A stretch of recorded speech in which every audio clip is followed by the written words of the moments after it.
En séjour à Moscou, en Russie, dans le cadre de la conférence sur la sécurité internationale, le ministre de la Défense nationale a visité les différents stands d'exposition d'armement et de matériel militaire des fabrications russes. Ceci s'inscrit aussi dans le cadre de la programmation de la loi militaire récemment promulguée par les chefs de l'État pour permettre la montée en puissance des FARDC. Gilbert Kabanda salue par cette occasion les opportunités offertes à la RDC par la Fédération de Russie pour booster l'émergence de l'armée nationale congolaise.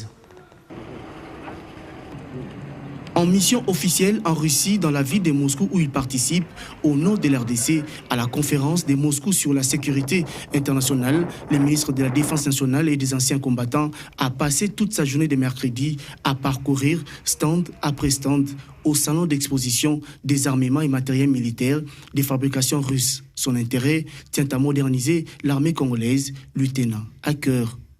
C'est d'ailleurs un des challenges majeurs de son plan d'action en conformité avec la mise en œuvre de la loi des programmations militaires tout récemment promulguée par les chefs de l'État, commandant des FARDC. Lui-même, un militaire général à la retraite, ayant une connaissance parfaite des différents types d'équipements militaires, Gilbert Kabanda n'a rien laissé au hasard. La préoccupation du ministre de la Défense nationale, parmi ses propriétés et urgences, c'est de doter l'armée nationale de l'RDC des matériels et équipements modernes performants des derniers cris. La Fédération de Russie, une des grandes puissances militaires au monde, offre justement ces opportunités à la RDC.